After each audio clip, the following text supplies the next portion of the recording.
What a day, honestly. If ever you're in England and you get a chance to go to Bletchley Park, go. It is absolutely amazing.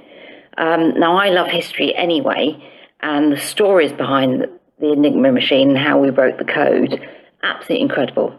One thing I didn't know was the chances of breaking the German code when they first started was 159 million, because the Germans reset the code at midnight every day. So even if you thought you were getting on to what they might be up to, you'd have to start again at midnight every single day. So that's why the machine and the Alan Turing story is such a big thing.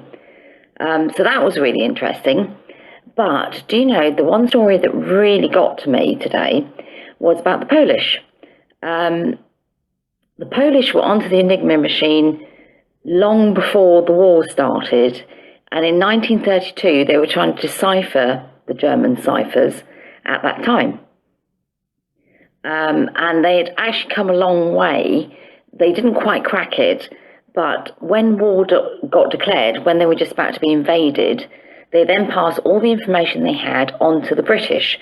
And that's how Bletchley Park and what we did with the coding started.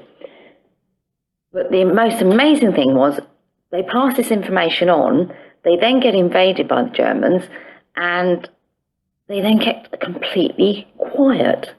They did not mention once, even though it could have saved their skin, they did not mention at all that they'd already cracked the code.